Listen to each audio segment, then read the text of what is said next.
Hey, how's it going? This is Raul from Direct Quality Auto Glass. So I have a video for consumers and technicians. If you're a customer, have you ever run into the situation where your rear view mirror falls off? And if you're a technician, what do you do? How do you reinstall it? So of course, I already removed the little bracket button that goes here on the mirror. I'm going to show you guys, of course, the full process on how to do this.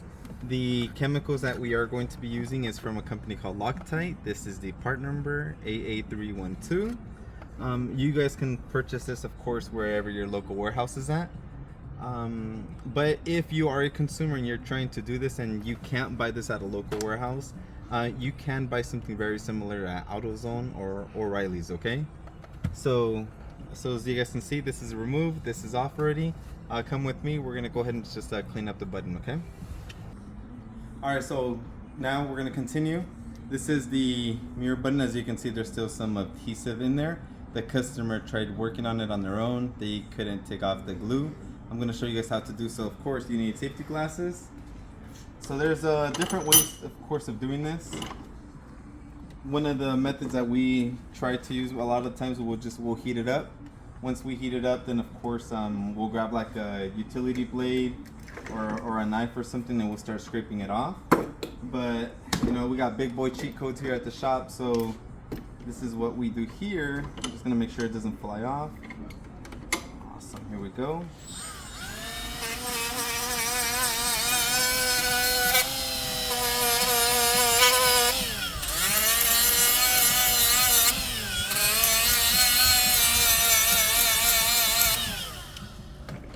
Okay, cool. So it's fully clean. I removed everything off of it already. It does get a little hot, so make sure you have water nearby just to cool it down, okay? Alrighty, so we just cleaned up, of course, our mirror button. As you can see, it's nice and clean. I did clean it with water. I don't want to put, you know, my fingerprints or anything on there because it does leave contamination. That contamination will allow the button to fall off again. So here in this next step, what we're going to do is, just as you can see, that it still has glue here on the mirror frit part. I'm just going to spray it really quick. I'm going to clean it up with a razor blade. Alright, cool. Alrighty, so I'm going to grab some paper. And you can use any kind of a cleaner, any kind of glass cleaner of your choice. It's fine. I already have an idea where it's going to be. Other than that, normally take pictures. I'm going to grab a little bit of a small piece of the Scotch-Brite. What I want to do is kind of just leave a small amount of little scratches so that way the primer from the spray has something to grab onto. Perfect, here we go. Alrighty, just going to wipe it down again. Cool. We are using our brand new one. If you are a technician, as you can see the way I taped it up, that's usually how we keep them. Here is one problem about this product. If you don't use it often, it has like a small little ring in here. And when you try spraying it, even though the nozzle is shooting towards the glass, the little rubber, the little ring inside there can spray outward. So make sure you have safety glasses. Ask me why I use safety glasses now. Because of this, you know, it actually popped in my eyes one time and that was such a horrible feeling. So you grab this, you always do like a small little test, make sure it's good. Okay, cool. So you're gonna just spray a little bit. This is like the primer.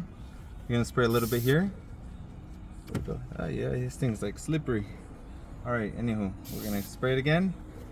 Just let that kind of cure. Pretty much during the time that I sprayed it, it's curing. I do have, of course, the doors open. You don't want to have the doors closed when it's happening. Here you just grab a little bit of glue, and once again, if you're a consumer and you're using this from, like, say, AutoZone or O'Reilly's, you just put a little bit, just like this, and then you grab your button. You have to move quick, okay? And it may or may not be really straight, but the whole purpose is just for the button to be there. So I'm hoping my eyes are working good. But what I do is I just hold it, and then I just press on it from the center for just a few seconds. Very good. I'm gonna let it go. This is how I always calculate my timing. I start putting everything away.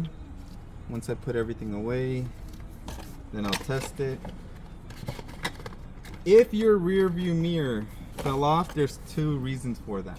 Either one, you yanked it off, and or two, you're just really strong, or three, the rear view mirror right here where the little joints are at, they are a little loose, they're too tight, too stiff. So the best thing to do is just add a little bit of lubrication. Even one drop of WD-40 will actually do the job. You have a joint up here, or I guess back here, and one in the front. This one's actually pretty good now, so I have nothing to worry about. Now, time to put it to the test. Go ahead and let's go ahead and get that nice and flat. Perfect. Boom. That's it. Alrighty, here is the problem, okay? The problem is everyone's so used to moving the mirror just like this. As you guys can see how I'm moving it. Always put your hand, give it some support, and then move it with your other hand. That way you have, you know, you're good. Because a lot of times if you pull it like this, it kind of falls off. If you're a technician, please make sure you put everything away. Don't leave razor blades. You have no idea how many technicians I've seen, not from ours, but from other shops, where they'll leave these in between here and the customers actually cut their hand. That turned into a really pretty ugly lawsuit for them, but there you go. If you guys have any questions, please let me know.